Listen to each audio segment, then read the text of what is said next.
What it do, fam? It's your boy KD in the motherfucking building. And yeah, man, we here to talk that good boxing shit, man. If you're new to the channel, make sure you hit that like button. Make sure you subscribe to the channel. Let the peoples out there know we talk boxing. You know what I'm saying?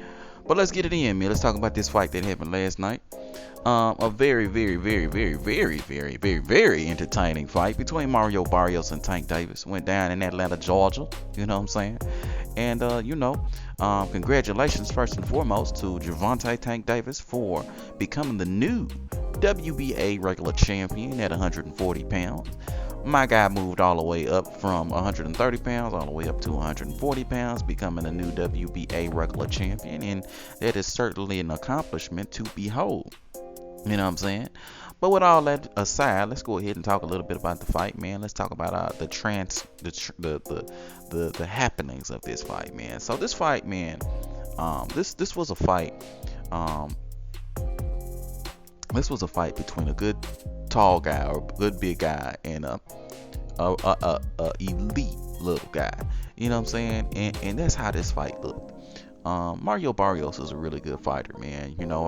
I did a live stream talking about this fight and talking about Mario Barrios and his skill set and what he brings to the table. And I knew that this was gonna be a really competitive fight because to me, Mario Barrios is a better version of Leo Santa Cruz and a bigger version of Leo Santa Cruz and a Leo Santa Cruz that can actually punch.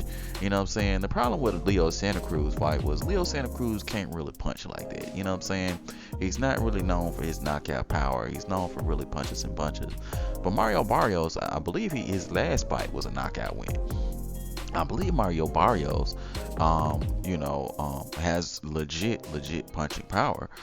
So this was a gamble for Tank, in a lot of different ways. You know what I'm saying? Like, yeah, I figured that Tank saw something in Mario Barrios that he could take advantage of. But even with that, everybody sees something in every fighter that they can take advantage of. For the people out there who say that shit, but even with that, this was still a very risky fight.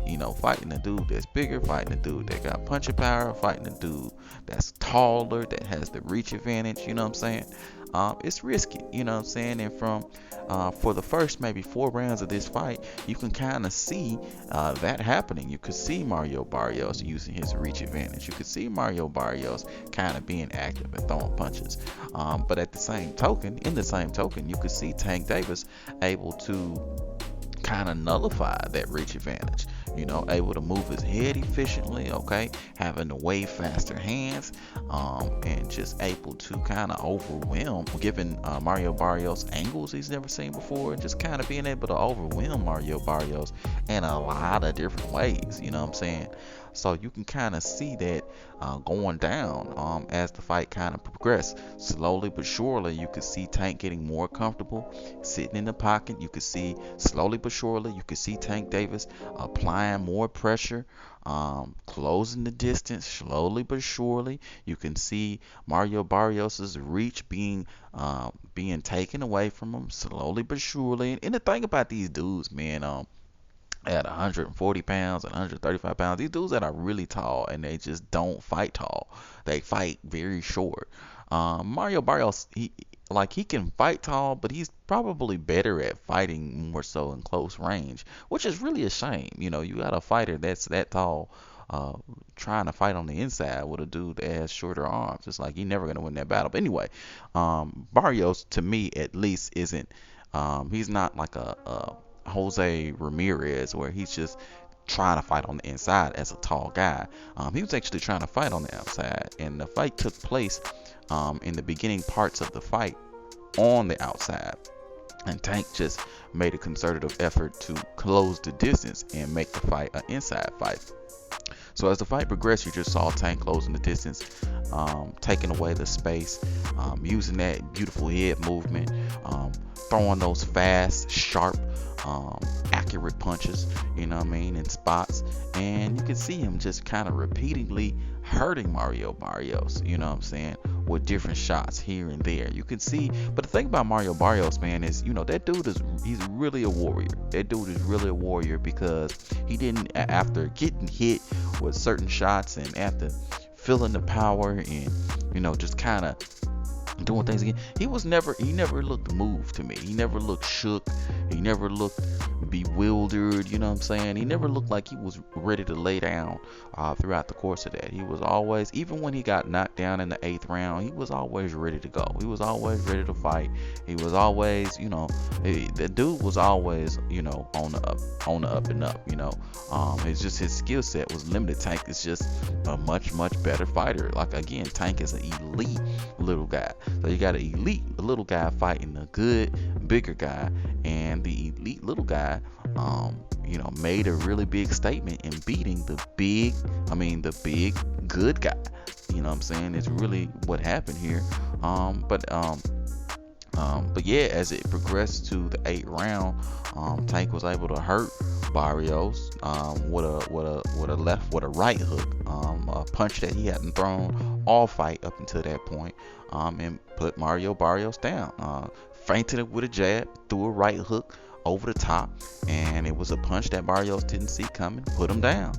And then after that, Tank got a little bit aggressive and hurt him with some punches, put him right back down in that same round. And then the fight progressed very similarly. Tank being aggressive, Tank closing the distance, Barrio still being very game, very active. And then here we go into the 11th round when I think Tank was told in his corner that this fight was very close. But in my mind, it wasn't really all that close. But I could see how a lot of people might, well, not necessarily. I think even the Showtime judges were scoring a lot of those rounds in favor of Barrios. So I think Tank was told in his corner that he needed to press the attack and he needed to get this guy out of here. And that's exactly what he did. He went balls to the wall, started ripping punches, started throwing shots. And caught Barrios with something super duper flush to the body and ended up putting him down, man. And the fight ended up getting stopped, and Tank Davis is the winner of the fight, man. And it was just a really good performance by both fighters. Of course by Tank Davis, but also by Mario Barrios, just being a tough guy, just being a guy that wasn't yielding, a guy that wasn't trying to give up, a guy that was in the fight literally from round 1 all the way to round 11 until he got stopped. One of those kind of guys. The dude was an undefeated guy, so this ain't no pushover. The dude was a champion, so this ain't no pushover. And then of course to Tank Davis for just having the skill set and having the wherewithal to kind of stick it in there and get this guy the fuck up out of here. So this was just a really good performance. I think this is a very meaningful win by Tank Davis. To get a win like this, you can say whatever you want to say about Tank, but there's not too much you can take away from this win. There's just not too much you can take away from this win. Mario Barrios had a full training camp. Mario Barrios didn't have any rehydration clauses. Mario Barrios didn't have any limiters put on him that would have him come into this fight less than. He was a full Mario Barrios, a 140-pound champion, an undefeated fighter, and he came to win and just fell short to a guy that was just simply better than him, man. And you can't do nothing but give props. You know what I'm saying? You can't do nothing but give props. But as for what's next, Tank Davis, man, sky's the limit for him, man. I think Tank Davis is one of those dudes who, for the most part, can fight anybody.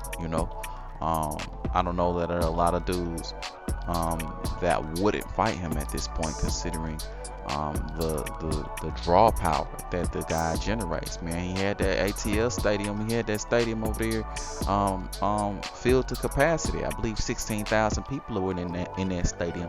Showing love to Tank. This fight was a pay-per-view fight. Tank is a pay-per-view guy now officially at this point. Can't wait to see what the pay-per-view numbers are for this fight. But it was just a good event, and Tank is the cash guy over there at 130, 135, 140. To me, if I'm Josh Taylor, I would certainly be looking at a Tank Davis fight. If I'm Jose Ramirez or Regis Prograde, I'd be looking at a Tank Davis fight. even if it's just for the simple fact of just getting paid more than when you would normally get paid. But Tank looked really sharp in this fight. He looked really good. Um, he didn't get hit that much, man. For somebody who was in there with a bigger guy, man, he didn't take that much punishment. He was able to slip and slide and get in and out of the way of punches, and he took some good ones, but ultimately, man, he didn't get touched too much, man. And that's just a testament to this man's training, this man's skill set, and this man's ability to just dominate shit, man. So, you know, um, we'll just have to see what happens next, man. I like all those fights. I like Josh Taylor. I like Ramirez. I like, if he can fight Josh Taylor, that would be ideal. And I think that would be ideal for Josh Taylor too. But we'll see what happens, man. Let me know what you guys think about the fight. Let me know who do you think Tank's gonna fight next? Who do you want Tank to fight next? Put that shit in the comment section below, man. But until next time, man, you know what I'm saying? Make sure you like the video. My bad. Make sure you like the video. Make sure y'all subscribe to the channel. But until next time, I'm gonna holla at y'all. Peace.